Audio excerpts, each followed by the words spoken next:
Hai, salam sejahtera. Selamat datang ke kelas Cikgu Wong. Hari ini kita akan belajar nombor nisbah. Jom.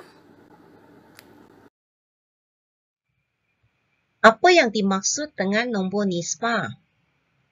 Nombor nisbah ialah nombor yang boleh ditulis dalam bentuk pecahan A per B dengan keadaan A dan B ialah integer dan B tidak sama dengan sifar. Untuk pecahan A per B ini, A ialah pengangka, B ialah penyebut. A dan B ialah integer. Integer ialah nombor bulat yang mempunyai tanda positif atau negatif, termasuk sifar. Untuk nombor nisbah, kita kena pastikan penyebut B ini tidak sama dengan sifar. Mari kita lihat contoh 1. Adakah 5 ialah nombor nisbah? Untuk ini, kita kena lihat dapat tak kita tulis 5 dalam bentuk pecahan? Ya, 5 kita boleh tulis sebagai 5 per 1. 5 dan 1 ialah integer. Penyebut ialah 1. 1 tidak sama dengan sifar. Maka 5 ialah nombor nisbah.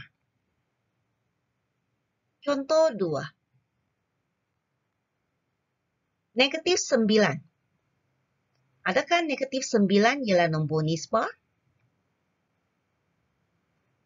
Untuk ini, dapat tak kita tulis negatif 9 sebagai pecahan? Ya, kita boleh tulis negatif 9 sebagai negatif 9 per 1. Negatif 9 dan 1 ialah integer. Penyebut ialah 1. 1 tidak sama dengan sifar, maka negatif 9 ini ialah nombor nisbah.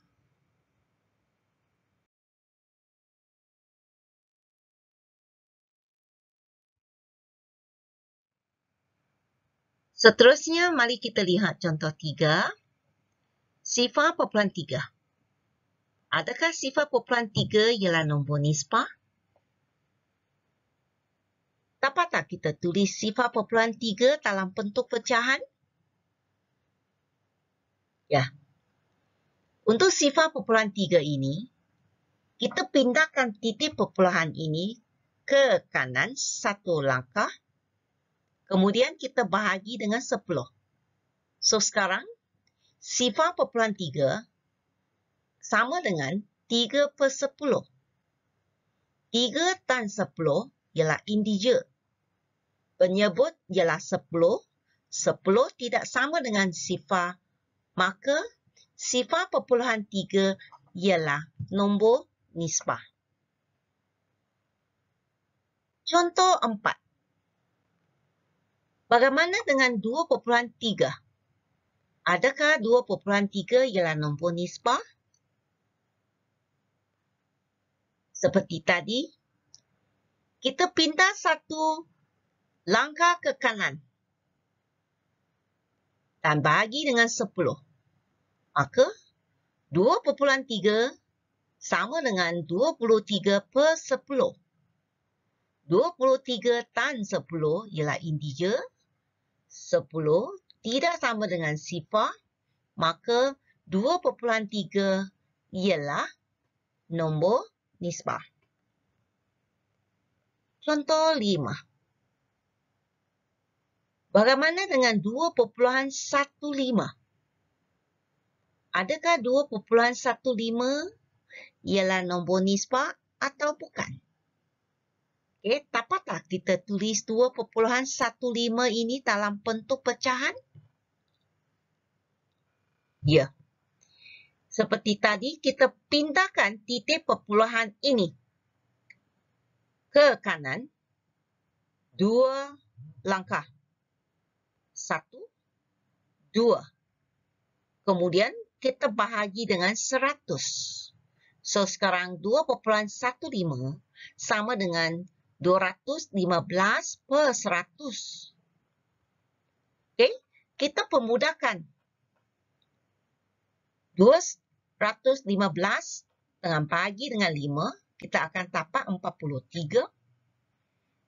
Bagikan 100 dengan 5, kita akan dapat 20. Maka sekarang 2,15 sama dengan 43 per 20. 43 dan 20 ialah integer. 20 tidak sama dengan sifar, maka 2,15 ini ialah nombor nisbah.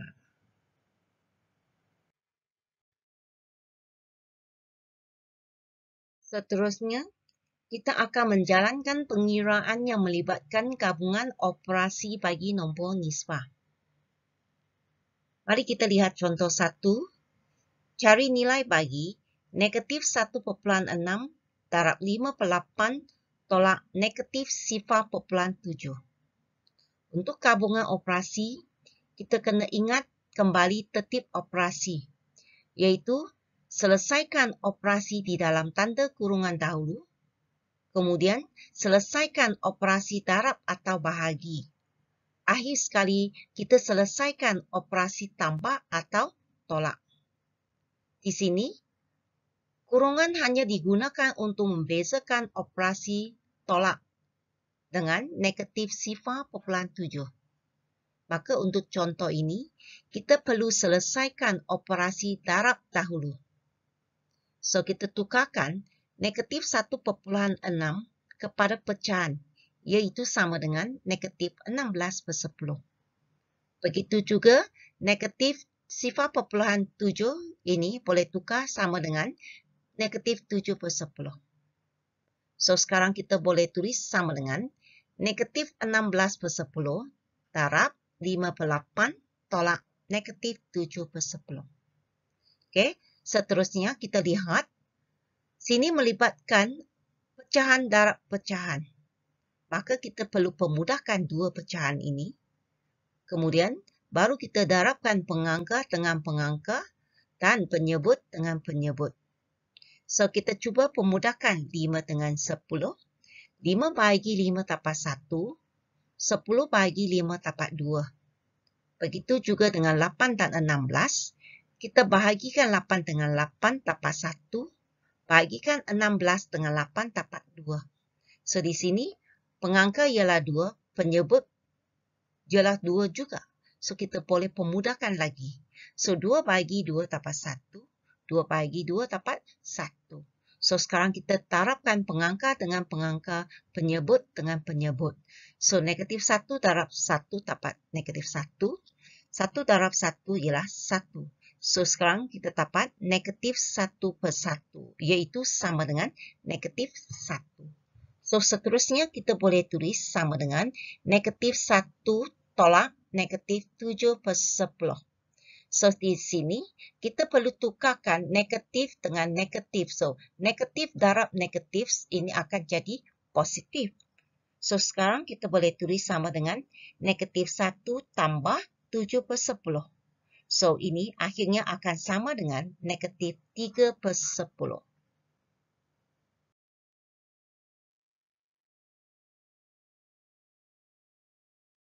Contoh 2.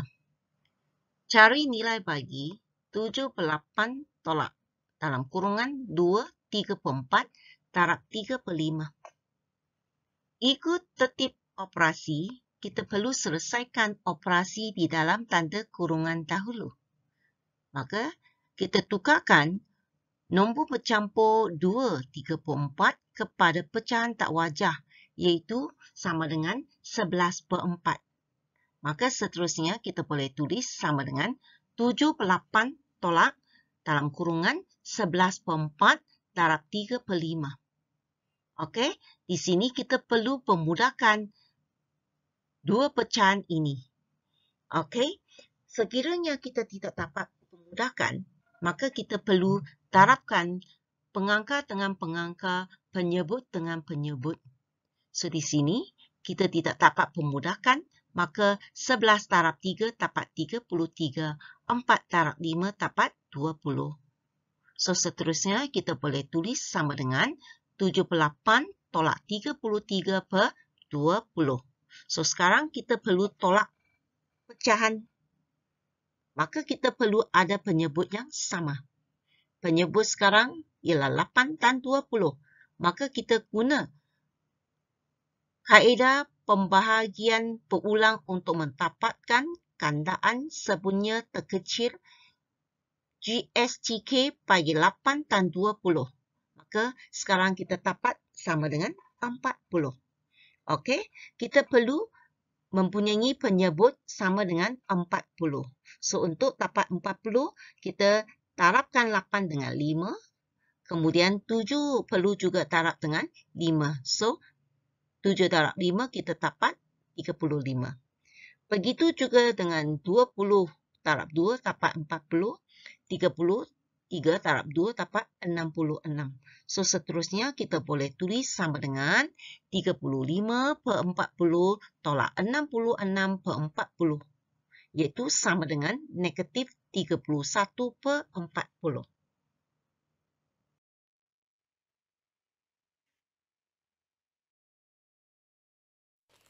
Itu sahaja untuk hari ini. Terima kasih. Kita berjumpa di kelas yang seterusnya. Jangan lupa siapkan latihan yang diberi ya. Bye-bye.